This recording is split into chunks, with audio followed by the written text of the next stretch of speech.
Good morning students. आज हम लोग देखेंगे नॉर्मलता या फिर किसी विलयन की नॉर्मलता हम लोग कैसे ज्ञात करते हैं। तो नॉर्मलता मोलरता और मोलरता से थोड़ा सा अलग है, बाकी तीनों में सभी चीज़ें लगभग समान हैं, बस एक दो टर्म का ही अंतर है। तो नॉर्मलता जानने से पहले सबसे पहले हम लोग देखते हैं कि इसमें यूज़ क्या क्या आएगा। तो वो होगा अणुभार।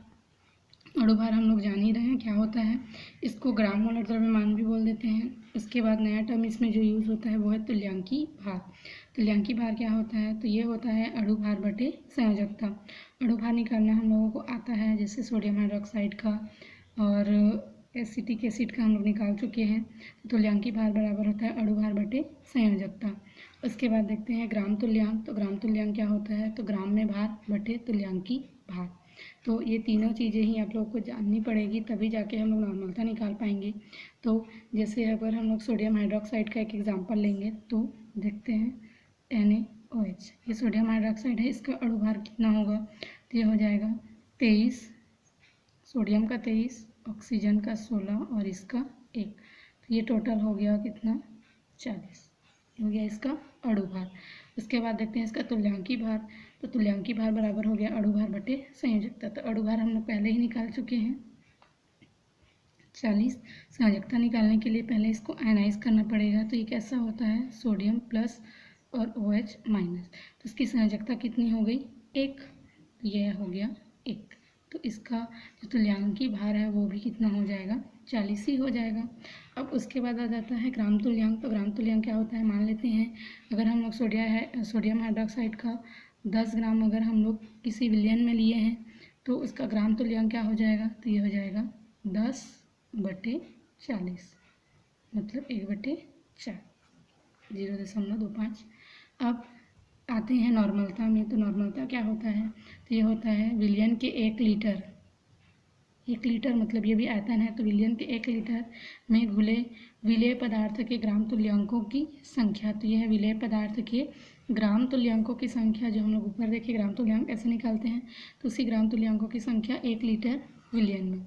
तो इसको अगर सूत्र के रूप में देखेंगे तो ये हो जाएगा N = नॉर्मलता बराबर विलेय के ग्राम तुल्यांकों की संख्या बटे विलयन का लीटर में आयतन।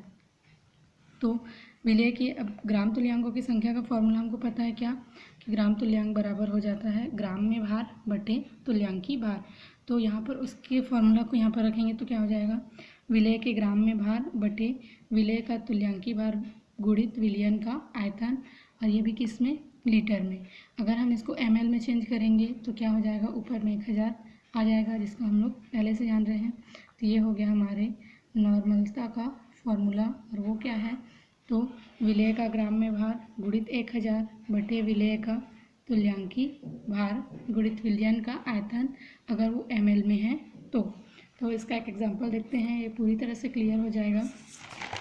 क्वेश्चन ये है कि 2.0 ग्राम ठोस सोडियम हाइड्रोक्साइड को 500 ml जल में विलेय किया गया है, तो सोडियम हाइड्रोक्साइड की नॉर्मलता ज्ञात करो। तो यहाँ पर हमारा विलेय कौन है, तो विलेय पदार्थ है सोडियम हाइड्रोक्साइड, और इसी की नॉर्मेलिटी हम लोग को निकालनी है।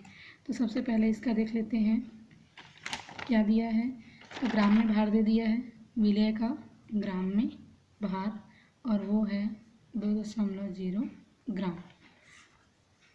विलयन कितना है, मतलब जल कितना है विलायक, तो ये है 500 ml, और हमको पता है इसकी नॉर्मेलिटी निकालनी है, तो N बराबर हो जाएगा विलेय का ग्राम में भार गुणित 1000, क्योंकि ये विलयन जो है वो ml में होगा, और नीचे में इसका विलेय का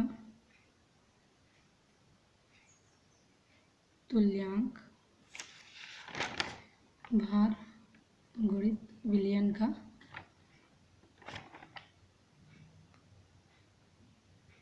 आयतन। तो यहाँ से N बराबर क्या हो जाएगा, विलेय का ग्राम में भार, तो ग्राम में भार कितना दिया है, 2.0 गुणित 1000 बटे इसका विलेय का तुल्यांक भार कितना होगा, तो तुल्यांक भार हम लोगों ने देखा था सोडियम हाइड्रोक्साइड का, जिसको ग्राम तुल्यांक भी बोल देते हैं, और वो था तुल्यांक भार इसका 40। ये हो जाएगा 40 और गुणित विलयन का आयतन, तो आयतन कितना होगा 500 ml लिखने की ज़रूरत नहीं है।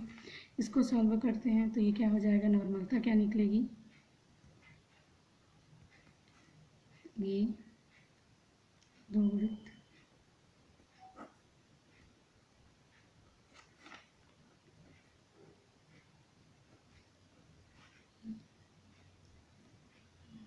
4, 5 दूनी 10, 1/10 मतलब 0.1 n, ये इसका आंसर होगा।